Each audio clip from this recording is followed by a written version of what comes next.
As you can see, this 6-inch jointer is branded as a rigid.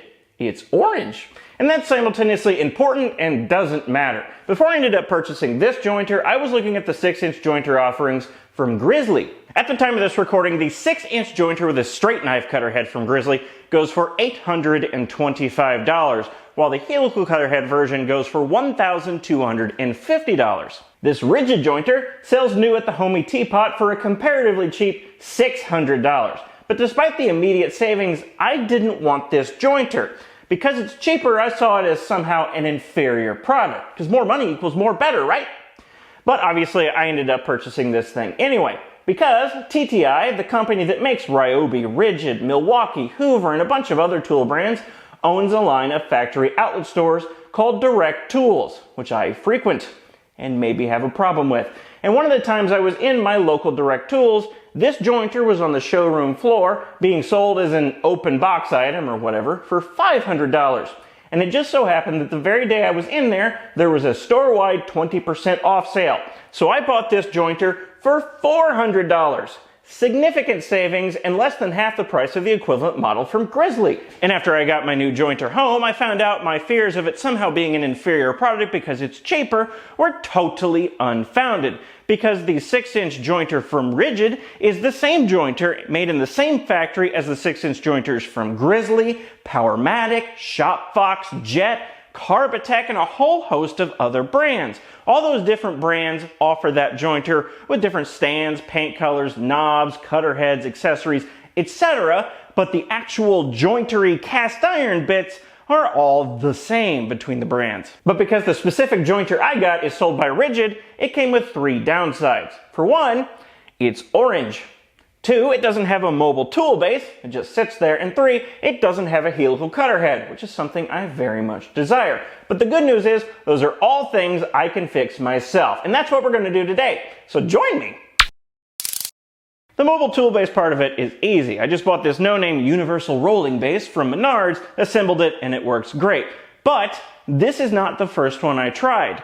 This is a Bora Portamate 1000, and I'm telling you that so you know to avoid it, because this thing is so poorly designed, almost entirely because of these casters. When this tool base is stationary, it sits on these 2 leveling feet and these 2 non-castering wheels. But when you want to move the tool around, because you know, it's a mobile tool base, you move these cam levers, which push down on the caster mounts, and then it only wants to move in one direction because these caster mounts are set at an angle for some reason. So the casters, because they are casters, only want to move forward. If you try to move them to the side, they skip around. If you try to move them backwards, they self-center. And this is with no tool weight sitting on this base. If you put anything on top of it, like, oh, I don't know, a jointer, you can't move it in any other direction than forward. And that just sort of defeats the entire purpose of having casters. And if that wasn't bad enough, these cam levers, they do not operate flatly on this surface. They bear on the angle of the cam, on the side of it, which causes significant grinding and significant wear. And I've only used this thing like 3 or 4 times before I decided that I absolutely can't use it anymore because the casters are set at an angle. This thing is poorly designed and I would not recommend buying it at all. This no-name mobile tool base, on the other hand, is wonderful. The casters are solidly mounted and it's the leveling feet that move up and down.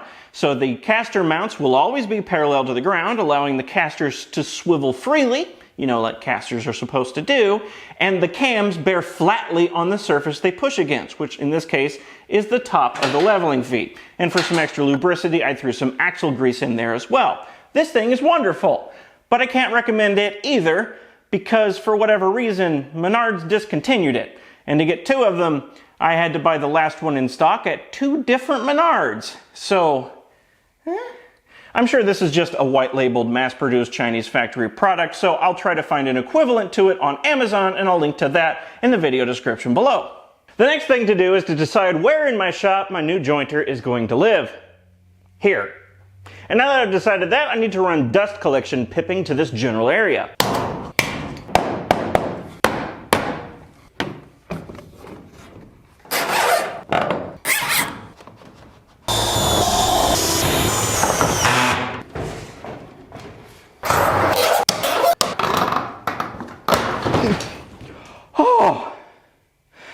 Oh, I almost fell over.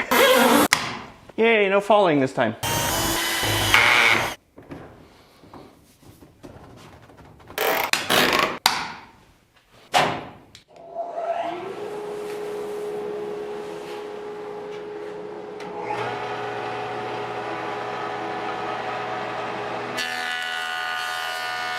Now that my jointer thoroughly sucks, it's time to swap out the straight knife cutter head in it for this helical cutter head, just like I did in my planer a few videos back. However, unlike in my planer where I viewed the helical cutter head upgrade as somewhat of a luxury upgrade, for the sake of convenience, in my jointer, I view the helical cutter head upgrade, that's a mouthful, isn't it? Helical cutter head? I view the helical cutter head upgrade as almost a necessity.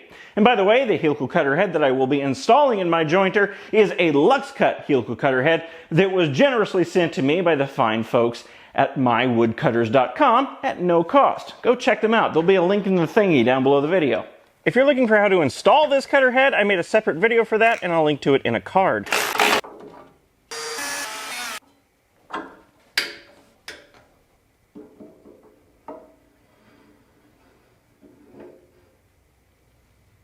This is the straight knife cutter head that came out of my jointer. This is the helical cutter head that's going to go into it. This is the straight knife cutter head that came out of my planer, and this is a mess. Now, I don't like the straight knife cutter head that came out of my jointer for three main reasons. Number one, the knives are adjustable. There's two jacking screws underneath each knife so you can adjust the height of both ends of the knives. And that's a pain in the butt to do, especially since you have to readjust the height of the knives, or at least check it, every single time you take the knives out for either sharpening or replacement. And that happens fairly often because these get nicks pretty easily. It's very inconvenient. The second big problem I have with this cutter head is that it creates chips that are as wide as the workpiece because the entire edge of the knife is striking the workpiece all at once, which causes it to clog my dust collector more often than Chris Farley's arteries. I found that even if I didn't connect my jointer up to the dust collector, the chips would sit in the dust chute, not fall out of it properly, and eventually build up so high that they're coming out of the top of the cutter head and the top of the jointer, which is problematic. The third problem I have with this cutter head, and it's probably the biggest one for me, is the way it feels. There are three knives in this cutter head set into the cutter head at a fairly high angle of attack, slapping the wood 3 times per revolution. So when you pass a workpiece over this cutter head, it doesn't so much feel like it's shearing a layer off the top of the wood as it feels like it's trying to slap the workpiece out of your hand. The quality of cut it leaves behind is just fine. It's just that feeling of knowing that there is a spinning wheel of knives below your hands and it feels like it's fighting against you. It's very unpleasant to use. Like I said, it feels like it's trying to slap the wood out of your hand. All of those complaints and more will be fixed by this Lux Cut helical cutter head that I'm going to be chucking in the jointer in a minute. The inserts are set on top of the cutter head, so the angle of attack is very low. They're set at a skewed angle, so they make a shearing cut rather than a slapping cut, for lack of a better term. The size of the chips this makes will only be as wide as these inserts, so very small, and there's no adjusting to do. These inserts, which are made of carbide, are indexed into the cutter head. There's only one way you can put them in. No adjustment to be done, and much more convenient than this straight knife thing. This is old technology. It worked fine for many, many years, but we've moved on now.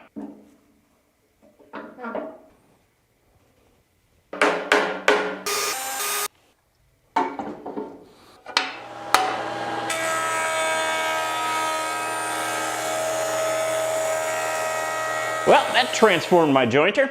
I expected the new cutter head to be better, but that was a lot better than I expected. And just for funsies, I ran these 4 samples through the jointer before and after the cutter head upgrade, just so we can see the difference. And as expected, the Lux Cut cutter head delivered a slightly higher quality of cut and did so at a slightly lower volume. But it's not like the difference between these two sides is night and day. It's just a slight difference. Well, aside from the grooving left in the straight knife cut side from all the nicks in the blades. The real difference for me was, again, the feel. It no longer feels like knives slapping a board when you run the workpiece through the jointer. Now it feels like a cutter head shearing off a thin layer of wood from the workpiece that you're passing through the jointer. It's a huge difference. And as an upside, it no longer clogs my dust collector, and I don't have to fiddle about with aligning knives. And I won't have to sharpen them basically ever. And if any of them get any nicks or get dull, I can just rotate an insert to a fresh new side and be done with it. It's a lovely upgrade. And like I said before I did the upgrade, I think it's almost a necessity if you have a jointer with a straight knife cutter head. As for the orange color, well, this jointer is going to stay orange because I'm lazy. All right, now let's tally some things up. As I said earlier, the 6-inch jointer with a helical cutter head from Grizzly will set you back $1,250. My jointer set me back $400, but let's assume you can't find the amazing deal that I did and you have to pay full retail of $600, okay? Then the mobile tool base was $45 on top of that, but the equivalent I found on Amazon cost $60, so we'll call it $60. And then the Lux Cut helical cutter head was $340 and worth every penny of it. That brings the grand total of my jointer with upgrades to exactly $1,000. $250 less than the equivalent from Grizzly, and every bit as good. And remember, Grizzly is somewhat of a budget brand. The equivalent jointer from Jet, which again is the same basic jointer made in the same factory, is $1,500. Now granted, it does have slightly longer in-feed and out-feed tables, but that's still quite a bit more expensive. And the equivalent model from Powermatic, the gold standard, is $1,600. So if you're willing to put in a little bit of elbow grease, and I do mean a little bit because that cutter head upgrade was fairly easy, then you can save a bundle of money and still have a high-quality jointer with a helical cutter head. Thank you for watching. I'll see you next time.